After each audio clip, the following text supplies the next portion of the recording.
Hello student, आज पुनः हम अपने YouTube channel Gargi coaching centre पर आप लोग का स्वागत करते हैं। और आज के टॉपिक्स में आप लोग को वास्तविक संख्या अर्थात रियल नंबर जो मैथ में टॉपिक्स पढ़ाया जा रहा है उसी टॉपिक्स को आगे बढ़ाते हुए कुछ टॉपिक्स को क्लियर किया जाएगा। तो चलते हैं देखते हैं कि आज के टॉपिक्स क्या है।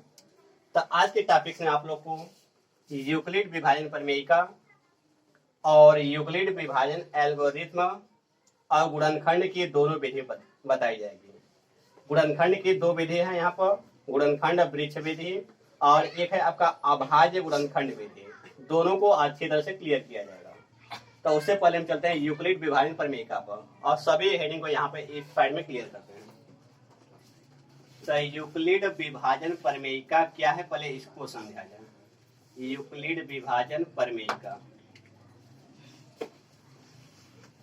देखिएगा, जैसे में आप लोग भागा जो देते हैं, जो भाग की संक्रिया होती है, जो आप लोग भाग के प्रोसेस को करते हैं, तो उसी भाग के प्रोसेस से एक फार्मूला प्राप्त होता है, भाज्य बराबर भाजक गुणे भागफल प्लस शेषफल होता है। तो उसी फार्मूला को यूक्लिड द्वारा दिया गया है। तो जैसे में देखिएगा, आपका संख्या 25 है और 25 में हम 4 का भागा देंगे, तो 4 का भागा देंगे तो 4 छक्का 24 हो जाएगा, आपका शेषफल 1 बन गया। तो यहाँ वाले को आप लोग जानते हैं कि यहाँ वाले को भाजक बोला जाता है और यहाँ वाले को भाज्य बोला जाता है और यहाँ वाले को भागफल बोला जाता है और यहाँ वाले को शेषफल बोला जाता है। और यदि हमको यह चेक करना है कि यह आपका जो आया है भागफल 6 और शेषफल 1 जो आया वो सही है या गलत है, तो इसको हम लोग कैसे चेक करते हैं? तो यहाँ और यहाँ वाली संख्या को गुणा करते हैं, तो 4 छक्का 24 और यहाँ जो संख्या दिखाई दे रहा है उसको आप लोग ऐड कर देते हैं, मतलब जोड़ देते हैं, तो 24 से 25 हो जाएगा और यहाँ वाले के बराबर हो गया। यदि इसका गुणा करने के बाद इसको जोड़ दिया जाए और जोड़ने के बाद जो आएगा यदि इसके बराबर हो गया तो वह आपका सवाल क्या होगा, सही होगा। इसका मतलब भागफल और शेषफल जो आएगा वो बिल्कुल सही होगा। तो इसका मतलब देखिए कि इसका और इसका गुणा किया गया है, 4 गुणे 6 और प्लस इसको जोड़ा गया, तो क्या आया है, यह 20 जोड़ा गया, 25 आ गया। तो यही जो फार्मूला बन जाएगा आपका। 4 क्या है, या इसको हम उल्टा भी लिख सकते हैं, इस साइड में 25 लिख दिए, इस साइड में 4 गुणे 6 प्लस 1 ऐसे भी लिख सकते हैं। तो 25 क्या है, तो 25 आपका भाज्य है, क्या हो जाएगा आपका 25 के जगह पर भाज्य। और 4 क्या है, तो 4 आपका क्या है, भाजक है। और गुणे 6 क्या है, तो 6 आपका क्या है, भागफल है। अब प्लस 1 क्या है, तो 1 क्या है, आपका शेषफल है। तो यहाँ से एक फार्मूला आप लोग का अच्छी तरह से क्लियर हो गया कि भाज्य बराबर क्या होता है, भाजक गुणे भागफल प्लस शेषफल होता है। तो भाज्य बराबर भाजक गुणे भागफल प्लस शेषफल। इसी फार्मूला को यूक्लिड विभाजन प्रमेयिका के नाम से जाना जाता है। इस सूत्र को केवल ये जो सूत्र है, इसी फार्मूला या इसी सूत्र को यूक्लिड विभाजन प्रमेयिका के नाम पे जाना जाता है, जो कि यूक्लिड नामक गणितज्ञ ने यह फार्मूला दिया था। और देखिएगा, और इसको जो है इस चैप्टर में, मतलब कि चैप्टर 1 में वास्तविक संख्या क्लास 10th मैथ में, इसको इस रूप में मतलब कि इसको सिंबल के रूप में दिया गया है, a बराबर BQ प्लस R के रूप में यह सिंबल दिया गया है। यहाँ a को माना गया है भाज्य संख्या, यहाँ इसका बहुत ज्यादा प्रयोग होगा इस चैप्टर में। यहाँ जो a है वह भाज्य संख्या है और b जो है वो आपका भाजक है और q जो है वो भागफल है और जो r है यह शेषफल है। अब यहाँ जो r होता है, r के और b के रूप में एक कथन है। इसमें क्या है कि यह जो r का मान होता है, जो r का मान होगा वह सदैव या तो 0 होगा, 0 के बराबर होगा, या तो 0 से बड़ा होगा। r मतलब यहाँ शेषफल है। जब भी r कहेंगे तो r का मतलब क्या समझेंगे, शेषफल। और q कहेंगे तो q का मतलब होता है भागफल और b कहेंगे तो b का मतलब भाजक, यह सिंबल दिया गया है यहाँ पर। और a कहेंगे तो a का मतलब भाज्य, और यह भाज्य कहाँ होता है, यह याद रखिए कि बीच में होता है। और यह b क्या है, भाजक, और भाजक कहाँ होता है, यहाँ पर होता है। और q क्या है, भागफल, तो भागफल कहाँ होता है, यहाँ पर होता है। और r जो है शेषफल, तो शेषफल कहाँ होता है, नीचे होता है। तो यह जो अब r का मान होगा, r मतलब शेषफल, जो शेषफल का मान होता है या तो 0 होगा या तो 0 से बड़ा होगा। यह चिन्ह जिस साइड में खुलता है वह बड़ा को संकेत करता है। आर कम और इसके साथ यदि यह भी लग जाता है, इसका मतलब हुआ कि या तो बड़ा या तो बराबर। आर का मान बराबर हो सकता है या तो बड़ा हो सकता है, क्योंकि मुख इस साइड में खुला है। अब उसके बाद बड़ा हो सकता है। अब यही आर का मान छोटा होता है, इसी आर का मान छोटा होता है किससे, तो बी से छोटा होता है। इस आर का मान जो छोटा होगा किससे, बी से, मतलब शेषफल छोटा होगा किससे, बी से। बी मतलब भाजक से, भाजक वाले से हमेशा यह छोटा होता है। तो आप इसको कैसे समझेंगे, देखिएगा, यह आपको हमेशा लिखना पड़ेगा, जरूरत पड़ेगा। हम बोले कि आर का मान किस प्रकार से निर्भर है, तो आर का मान जीरो से या तो बड़ा होगा या तो जीरो के बराबर होगा, लेकिन इस बी से क्या होगा, छोटा होगा। ऐसे रहेगा, बी बड़ा रहेगा इसका। इसमें क्या आर छोटा हो गया, इन दोनों में देखा जाए सिंबल तो आर छोटा है, बी क्या है, बड़ा है, क्योंकि बी की तरफ मुख गया है। इन दोनों में तुलना किया जाए तो बी बड़ा हो गया। तो आर का मान जीरो से बड़ा होगा, जीरो से बड़ा होगा या तो जीरो के बराबर होगा, लेकिन यही आर का मान बी से छोटा होता है। अब कैसे होगा समझिए। देखिए आर जो है क्या है, शेषफल, तो शेषफल कभी न कभी शून्य आता है, कभी न कभी शून्य आ जाता है। जैसे यहीं पर रहता है आपका 24, भागा देते हैं तो 4 छक्का 24, शेषफल क्या आया, शून्य आ गया। तो शेषफल शून्य भी आ सकता है, वही बोला गया था, यह जो शेषफल है वो शून्य के बराबर हो सकता है या शून्य से बड़ा। लेकिन यहाँ शून्य से बड़ा आया कि नहीं, शून्य से बड़ा भी हो सकता है। शेषफल 1 2 3 4 5 कुछ भी आ जाए, शून्य से बड़ा हो गया ना। शेषफल या तो शून्य के बराबर होता है, या तो शून्य के बराबर होता है, या तो शेषफल शून्य से बड़ा होता है। तो शून्य से बड़ा भी है, एक क्या है, शून्य से बड़ा है। या आपका बी मतलब भाजक से छोटा होता है। यह याद रखिए, ये जो शेषफल होता है कभी भी यहाँ वाले संख्या से बड़ा हो ही नहीं सकता है। यदि बड़ा हो रहा है तो भागा गलत दिया जा रहा है।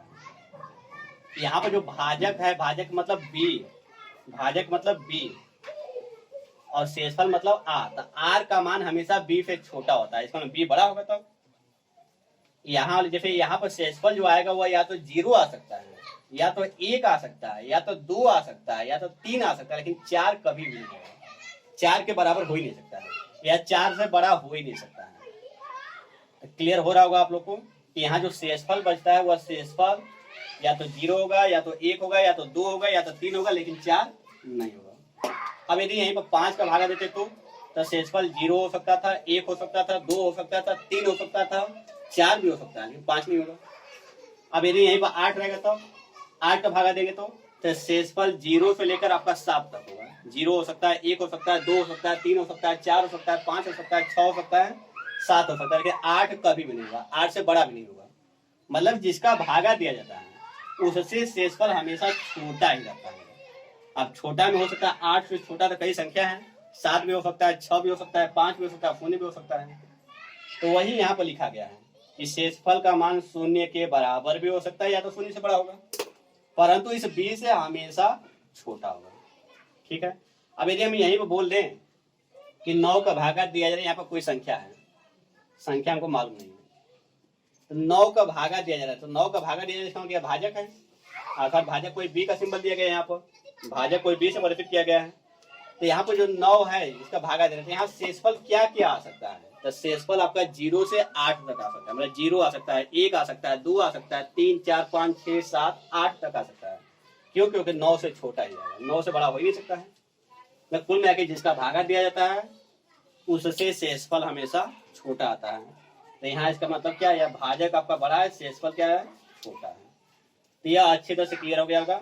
यह जो a बराबर बी क्यू प्लस आर है, इसमें a भाज्य है, b भाजक है, q भागफल है और r शेषफल है। और जब इसका प्रयोग किया जाएगा तो उस समय यह भी लिखना होगा कि 0 से बड़ा होगा r का मान या बराबर होगा, परंतु b से छोटा होगा। तो यही जो सूत्र है, इसी सूत्र को यूक्लिड विभाजन प्रमेयिका कहते हैं। अब यूक्लिड विभाजन एल्गोरिथम क्या होता है, तो अब देखिएगा, ये जो यूक्लिड विभाजन प्रमेयिका है, इसी सूत्र को यूक्लिड विभाजन प्रमेयिका कहते हैं। और इसी सूत्र का प्रयोग करके हम लोग मौसा निकालते हैं क्लास 10th लेवल पर, मतलब कक्षा 10 में इसी सूत्र a बराबर बी क्यू प्लस आर, इसी सूत्र का प्रयोग करके हम लोग मौसा निकालते हैं। तो जो मौसा निकालने की पूरा प्रोसेस है, मतलब विधि जो है, उस विधि का नाम रखा गया यूक्लिड विभाजन एल्गोरिथम। उस विधि को अभी समझाते हैं। आप लोग को अच्छी तरह से क्लियर हो गया होगा कि यूक्लिड विभाजन प्रमेयिका और यूक्लिड विभाजन एल्गोरिथम दोनों क्या हैं। तो यूक्लिड विभाजन प्रमेयिका जो है एक फार्मूला, एक सूत्र है जो कि यहाँ लिखा गया है। यूक्लिड विभाजन प्रमेयिका एक प्रकार का बस सूत्र है, बस इसी सूत्र को हम लोग कहते हैं यूक्लिड विभाजन प्रमेयिका। लेकिन इस सूत्र का प्रयोग करके जो मौसर निकालते हैं, जो मौसर निकालने की विधि है, जो प्रोसेस है, जो प्रक्रम है, जो प्रक्रिया है, उस प्रोसेस को या उस विधि को यूक्लिड विभाजन एल्गोरिथम कहते हैं।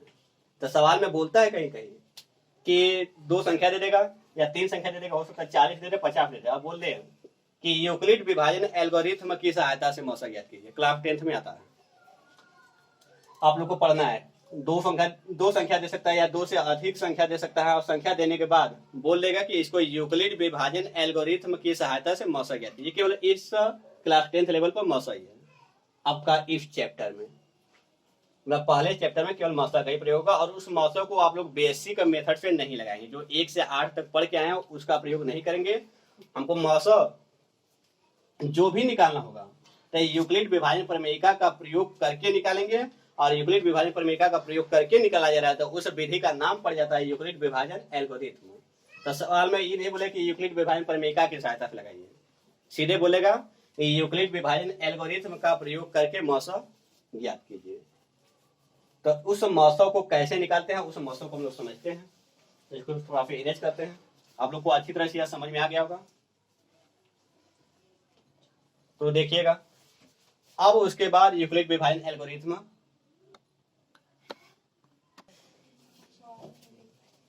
तो चलते हैं हम लोग यूक्लिड विभाजन प्रमेयिका आप लोग पढ़ चुके हैं। a बराबर बी क्यू प्लस आर, और यहाँ बताया गया था कि जो r का मान होता है वो 0 से बड़ा या बराबर हो सकता है, परंतु b से छोटा होता है।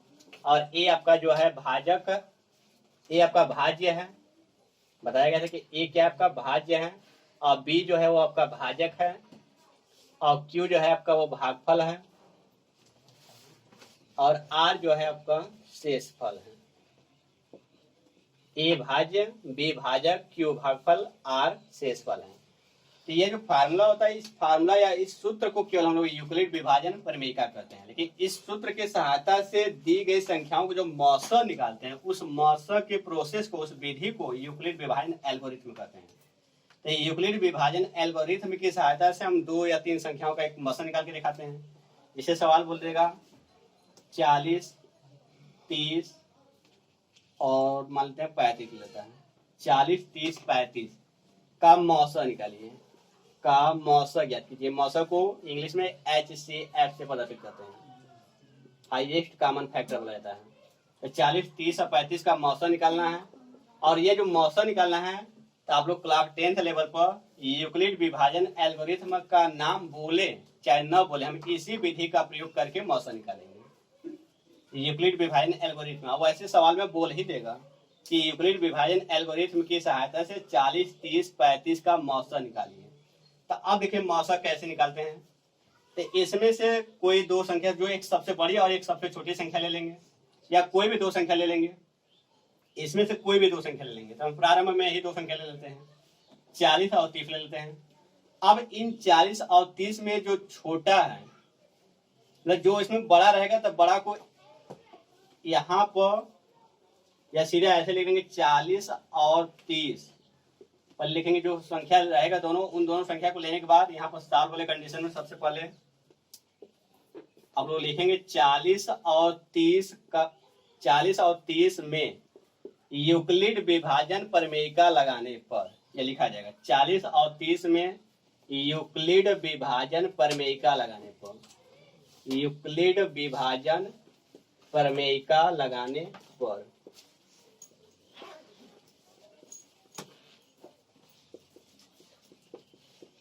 यूक्लिड विभाजन प्रमेयिका लगाने पर था। अब यूक्लिड विभाजन प्रमेयिका लगाने पर तो कैसे लगाया जाएगा, तो यहाँ पर बगल में आपको भागा देना पड़ेगा। 40 जो बड़ा वाला संख्या रहेगा वो अंदर रहेगा, जो छोटा वाला संख्या रहेगा उसको बाहर लिख देंगे, और 30 का भागा देंगे। ये मान के रफ कार्य होता है, लेकिन इस रफ कार्य को भी यदि यहीं पर दिखा देते हैं तो थोड़ा सा आपको और अच्छा होता है।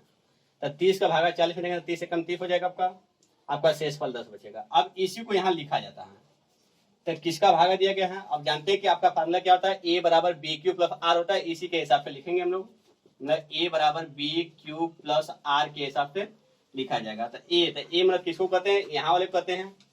40 हो जाएगा बराबर बी, तो बी यहाँ वाले कहा जाता है 30 और गुणे क्यू, तो क्यू मतलब इस भागफल को बोला जाता है और प्लस आर इस शेषफल को बोला जाता है।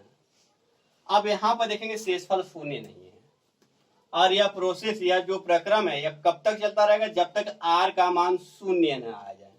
यहाँ लिखेंगे चूंकि आर नॉट इक्वल टू शून्य, मतलब आर का मान शून्य नहीं है, आर का मान शून्य नहीं है, इसलिए पुनः यूक्लिड विभाजन प्रमेयिका लगाने पर, या इतना पूरा न लिखे हम, खाली बस इतना भी लिख देंगे तो हो जाता है, प्रमेयिका लगाने पर, इसलिए पुनः प्रमेयिका लगाने पर। अब कौन सा प्रमेयिका, तो यदि पूरा लिख देंगे तो और बेटर रहेगा कि यूक्लिड विभाजन प्रमेयिका लगाने पर, प्रमेयिका लगाने पर।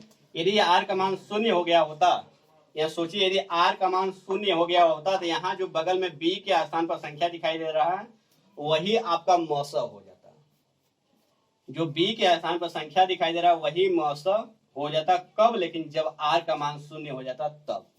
इसमें आर का मान शून्य नहीं हुआ तो अब क्या करेंगे, अब यहाँ जो संख्या है और जो यहाँ संख्या है इन दोनों पर पुनः प्रमेयिका लगाएंगे। कौन सा प्रमेयिका, तो यूक्लिड विभाजन प्रमेयिका। अब यहाँ वाला संख्या और यहाँ वाला संख्या का प्रयोग करेंगे, मतलब 30 और 10 का प्रयोग करेंगे, तो 30 और 10 का प्रयोग करेंगे तो 30 अंदर हो जाएगा और 10 बाहर हो जाएगा, क्योंकि बड़े वाले को अंदर लिखते हैं और छोटे वाले को बाहर, तो 10 तिया 30 हो जाएगा, तो ये आपका कट जाएगा, मतलब शेषफल क्या हो गया आपका शून्य हो गया। कटने का मतलब कि आपका शेषफल शून्य हो गया। तो आप इसको कैसे लिखेंगे, तो आप इसको बार बार फार्मूला लिखने की जरूरत नहीं है। तो ये मतलब कि यहाँ वाला जो अंदर होता है इसको यहाँ लिख देते हैं, फिर इसको लिखते हैं गुणे इसको लिखते हैं, तो 10 गुणे 3 हो जाएगा और प्लस यहाँ शेषफल क्या है शून्य है, यहाँ लिखेंगे चूंकि आर बराबर शून्य। इस बार आर का मान क्या हो गया, शून्य हो गया। जब आर का मान शून्य हो गया तो इसलिए हम कौन कौन सी संख्या लिए थे शुरुआत में, 40 और 30 लिए थे, इसलिए 40 और 30 का मौसा आपका आ गया, 40 और 30 का मौसा लिखेंगे डायरेक्ट। 40 और 30 का मौसा कितना हो जाएगा, तो यहाँ हम बोले थे कि जो बी के स्थान पर संख्या दिखाई देगा वही मौसा होगा, कब, जब आर का मान शून्य हो जाएगा तब। तो यहाँ देखिए कि आर का मान शून्य, क्योंकि यहीं पर आर होता है, यहीं पर आपका आर होता है, आर का मान शून्य हो गया, तो हम बोले कि जब आर का मान शून्य हो जाएगा तो बी के स्थान पर, जो बी के स्थान पर संख्या दिखाई देगा वही क्या हो जाएगा, मौसा हो जाएगा। तो किसका मौसा निकाल रहे थे शुरुआत में, अभी 40 और 30 का निकाल रहे थे, तो 40 और 30 का मौसा कितना आ गया आपका 10 आ गया। लेकिन हमको 40 और 30 का नहीं निकालना है, 40, 30 और 35 का भी निकालना है। अभी तो केवल 40 और 30 का मौसा निकाला गया है, तो 40 और 30 का जो मौसा 10 आया है, इस 10 को लिया जाएगा और जो एक संख्या अभी बच गया है, यदि केवल ये प्रॉफिट इतना रहता है कि 40 और 30 का मौसा निकाले तो 40 और 30 का मौसा आ गया, बस इतना छोड़ दिया जाता है। लेकिन अभी तो एक संख्या बचा हुआ है 35 भी, तो अब क्या करेंगे, तो अब ये जो मौसा है इस मौसा को और जो संख्या बच गया है उसको लेके चलेंगे आगे। तो लिखेंगे 10 और 35 जो बचा हुआ है, तो 10 और 35 में पुनः यूक्लिड विभाजन प्रमेयिका लगाने पर, या केवल प्रमेयिका लिख देंगे तो भी काम हो जाएगा, लेकिन आप लोग पूरा लिखिएगा। पुनः 10 मतलब कि 10 और 35 में पुनः यूक्लिड विभाजन प्रमेयिका लगाने पर। तब कैसे लगाएंगे, तो 35 बड़ा है तो इसको अंदर लिख देंगे और 10 आपका छोटा है इसको बाहर लिख देंगे, भागा देंगे, 10 3 30 हो जाएगा, आपका शेषफल 5 बचेगा। इसको लिखते कैसे है, तो 35 बराबर 10, मतलब इसको बाहर लिखते हैं यहाँ पर, इन दोनों को गुणा करते हैं तो हो जाएगा 10 गुणे 30 और प्लस में इसको जो रहता है वो लिखते हैं। तो यहाँ पर लिखेंगे कि आर का मान क्या है, तो आर का मान अभी शून्य नहीं आया, लिखेंगे चूंकि आर नॉट बराबर शून्य, आर का मान शून्य नहीं है, या तो यहाँ पे हिंदी में भी लिख सकते हैं क्योंकि शेषफल शून्य नहीं है, इसलिए जब शेषफल शून्य नहीं है तो इसका मतलब पुनः प्रमेयिका लगाएंगे, जब शेषफल शून्य आएगा तभी मौसा होगा, तब पुनः प्रमेयिका लगाने पर, तब पुनः प्रमेयिका लगाने पर, लेकिन किसमें कौन दोनों संख्या रहेगा आपका, तो जो यहाँ संख्या है वहां, मतलब जैसे यहाँ पर 30 और 10 लिए थे, जो शेषफल बचा था वो और जो बी की जगह पर था वह, उन दोनों का प्रयोग किए थे, तो वही कंडीशन यहाँ पर भी लगेगा, जो शेषफल बचा है वह और जो बगल में यहाँ बी की जगह पर संख्या है उन दोनों में प्रमेयिका लगाएंगे। तो इन दोनों में 10 बड़ा है तो 10 को अंदर लिखेंगे और 5 छोटा है तो 5 को बाहर लिखेंगे, 5 दूना के 10 कट गया आपका, मतलब कट गया का मतलब शेषफल शून्य हो गया। तो आप इसको लिखेंगे कैसे, तो लिखेंगे 10 बराबर 5 गुणे 2 और प्लस शेषफल शून्य है, यहाँ लिखेंगे चूंकि आर बराबर शून्य हो गया, मतलब कि आर मतलब शेषफल शून्य आ गया, इसलिए तो इसलिए अब यहाँ पर किसका किसका मौसा निकाला जा रहा है, 10 और 35 का निकाला गया है इस समय। तो इसलिए 10 और 35 का मौसा आपका क्या आ गया, तो मौसा जो बी का एहसाम होता है, तो बी यही है, तो बी का एहसाम जो होता है वही मौसा हो जाता है, तो मौसा हो गया 5। तो इस बार 10 और 35 का मौसा निकाला गया 5, और 40 और 30 का मौसा आया आपका 10। तो अब लास्ट में जो मौसा आया होता है वही सबका मौसा हो जाता है। तो अब लास्ट में लिखेंगे इसलिए अभीष्ट मौसम, अभीष्ट मौसम, अभीष्ट होता है, इसलिए अभीष्ट मौसम। अभीष्ट का मतलब होता है मेन आंसर, आपका जो वास्तव में रियल आंसर है। इसलिए अभीष्ट आंसर जो हो जाएगा आप लोग का 5 हो जाएगा। थोड़ा सा इसको वीडियो में अच्छी तरह हम देख लेते हैं कि आप लोग का यह वीडियो में आ रहा है कि नहीं।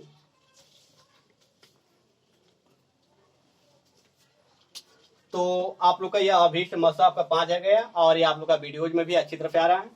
तो आप लोग को यह सवाल अच्छी तरह समझ में आ गया होगा। यदि नहीं समझ में आया होगा तो इस वीडियोज को एक बार और अच्छी तरह से देख लीजिएगा, आप लोग को क्लियर हो जाएगा कि यूक्लिड विभाजन एल्गोरिथम की सहायता से हम लोग किसी भी संख्या का मौसा कैसे ज्ञात करें। तो देखिएगा, आप लोग को यूक्लिड विभाजन एल्गोरिथम विधि से मौसा निकालना सिखा दिया गया था, और यूक्लिड विभाजन प्रमेय क्या होता है वो भी अच्छी तरह से क्लियर कर दिया गया था। अब गुणनखंड के बारे में पढ़ेंगे। तो आप लोग की इस वास्तविक संख्या मतलब रियल नंबर में गुणनखंड दो प्रकार से है आप लोग का। एक तो अभाज्य गुणनखंड विधि से गुणनखंड कैसे करेंगे, और एक आप लोग का गुणनखंड वृक्ष विधि है। इन दोनों विधि से हम लोग गुणनखंड निकालना सीखेंगे। तो देखिए कैसे निकालेंगे। तो पहले हम इस विधि का प्रयोग करते हैं। अभाज्य गुणनखंड विधि से किसी एक संख्या का हम लोग गुणनखंड निकालते हैं। जैसे में संख्या हम ले लेते हैं 100, इस 100 का गुणनखंड करना है किस विधि से, तो अभाज्य गुणनखंड विधि से हम जा रहे हैं कि 100 का गुणनखंड करने के लिए।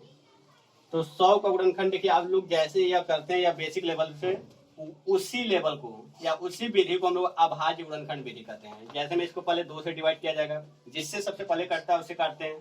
तो 2 से काटा जाएगा, 2 5 10, 50 हो जाएगा। फिर 2 से काटेंगे 25 बार में कटेगा। फिर ये आपका 5 से कटेगा, मतलब 3, इसके बाद 2 के बाद 3 से काटते हैं, 3 से नहीं कटेगा। अब जब 3 से विभाजित नहीं होगा तो उसके बाद इसको सीधे 5 से विभाजित करते हैं। 5 से विभाजित हो जाएगा, तो 5 5 25 हो जाएगा। फिर 5 1 कम 5 हो जाएगा।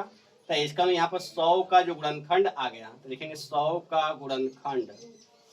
तो 100 का गुणनखंड जो आया है वो आया आपका 2 गुणे 2 गुणे 5 गुणे 5। लेकिन इसको ऐसे नहीं लिखते हैं, इसको अब 2 क बार आया तो 2 2 बार आया घाते 2 लिख दिया। 5 भी क बार आया तो 5 2 बार आया तो 5 घाते 2 ऐसे लिखते हैं। यदि अब 5 3 बार आया तो 5 घाते 3 लिख देते हैं। तो उम्मीद है कि आप लोग को यह समझ में आया होगा, क्योंकि यह आप लोग शुरू से ही पढ़ते आ रहे हैं। यहाँ पर जो 100 का गुणनखंड निकाला गया है यह अभाज्य गुणनखंड विधि से निकाला गया है। अब इसी 100 का जो गुणनखंड है हम गुणनखंड वृक्ष विधि से निकालेंगे। अब इसी 100 का गुणनखंड आप लोग का गुणनखंड वृक्ष विधि से निकाला जाएगा। और आप लोग गुणनखंड वृक्ष, वृक्ष का मतलब होता है पेड़ पौधों समझ। आप पेड़ पौधों में आप देखेंगे कि अनेक प्रकार की शाखाएं या डालियां निकली होती हैं। तो उसी प्रकार से इसमें अनेक प्रकार की शाखाओं को निकालेंगे।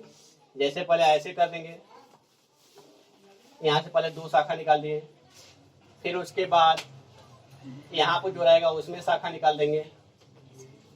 और ये कहाँ तक जाएगा, जहां तक पूरा आपका लास्ट वाला संख्या मतलब 1 ना आ जाए। जैसे यहाँ पर लास्ट में 1 आ गया तो वहीं पर रुक गए हैं। तो इसी तरह यह आपका बढ़ता जाएगा। कैसे करते हैं, सबसे पहले यहाँ 2 से काटते हैं। यदि यह 2 से कट जाएगा तो 2 से काट दीजिएगा, और ये नहीं कटेगा तो 3 से काटिएगा, और 3 से भी नहीं कटेगा तो 5 से काटिएगा, 5 से भी नहीं कटेगा तो 7 से काटिएगा। इसी तरह आप लोग चलते चले जाएंगे। तो सबसे पहले यह 2 से काटेंगे तो 2 से कट जाएगा। तो 2 से कटेगा तो कितना बार में कटेगा, 50 बार में कटेगा। तो 2 का भागा इसमें 100 में देंगे तो 2 5 10, 50 बार में कट जाएगा। अब यह 50 देखेंगे किससे कटेगा, 2 से कटेगा तो 2 से कटेगा यह। तो 2 से कटेगा तो 2 से काटेंगे, और ये 2 से नहीं कटा होता तो 3 से काटते हैं, 3 से नहीं कटा होता तो 7 से काटते हैं। तो 2 से कट जाएगा आप लोग का, तो 2 से काटेंगे तो 2 से आपका यह 25 बार में कटेगा। अब यही प्रोसेस अब यहाँ 25 पर लगाया जाएगा। हमेशा यहाँ वाले संख्या पर लगाया जाता है, राइट वाले को, मतलब दाहिने वाले संख्या पर हमेशा लगाएंगे। अब यहाँ पुनः एक डाली निकाला जाएगा, मतलब यही शाखा के रूप में। जैसे पेड़ पौधों में शाखा निकलती रहती है वैसे यह भी शाखा निकलते रहता है, इसीलिए इसका नाम पड़ जाता है आप लोग का गुणनखंड वृक्ष विधि। तो यहाँ पे देखिए 5, तो 5 जो है आपका 2 मतलब 25 है, तो 25 पे 2 से कटेगा नहीं, तो 2 से नहीं कटेगा, 3 से काटेंगे, 3 से भी नहीं कटेगा, 3 से नहीं कटेगा तो फिर इसके बाद 5 से काटेंगे तो 5 से कट जाएगा, तो 5 से कटेगा तो 5 से यह कौ बार में कटेगा, तो 5 5 25। मतलब यहाँ वाले का हमेशा इसमें भागा देख लिखते हैं, जैसे यहाँ 2 का भागा 50 में देख लिखे थे, यहाँ 2 का भागा 100 में देख लिखे थे। तो अब यहाँ पे आपका 5 था, अब इस 5 का प्रोसेस लगाइए, तो यहाँ पे लगाएंगे तो अब यह 5 किससे कटेगा, तो 5 से कटेगा, कितना बार में कटेगा, तो 1 बार में कटेगा। तो यही अब देखिए 1 आ गया, जहाँ जैसे ही 1 आ जाए तो वहीं पर हम लोग क्या करेंगे, रुक जाएंगे। तो यहाँ पर जो 100 का गुणनखंड आ गया आपका, तो 100 का गुणनखंड, अब गुणनखंड में देखिए क्या लिखा जाएगा, कहाँ से लिखा जाएगा, 100 का गुणनखंड, तो इस साइड का जितनी भी संख्या दिखाई दे रहा है पूरा लिखा जाएगा, लास्ट वाले को छोड़कर। इस साइड में जितनी भी संख्या दिखाई देगा वही गुणनखंड होता है। तो 2 है, फिर 2 है, फिर 5 है, 5 है, कभी भी उस साइड की संख्या नहीं लिखते, हमेशा इस साइड के लेफ्ट ओवर लिखते हैं। तो 2 गुणे 2 गुणे 5 गुणे 5, इसका मतलब 2 का बार आया 2 बार, और 5 भी आपका 2 बार आया है। तो यहाँ जो 100 का गुणनखंड निकाला गया वह गुणनखंड वृक्ष विधि से निकाला गया है, और यहाँ जो 100 का गुणनखंड निकाला गया वह अभाज्य गुणनखंड विधि से निकाला गया है। और आप लोग जानते हैं किसी भी विधि से गुणनखंड निकाला जाए आंसर एक ही आता है, तो आंसर देखिए दोनों में आपका एक ही आया हुआ है। तो उम्मीद है कि आप लोग को गुणनखंड की दोनों विधि अच्छी तरह से समझ में आया होगा। तो आज के लिए बस इतना ही, और जितनी टॉपिक्स रह जाएंगे उस टॉपिक्स को अगले वीडियोज में क्लियर किया जाएगा। तो चलते हैं, आज के लिए बस इतना ही। Good bye student and thanks for watching for video.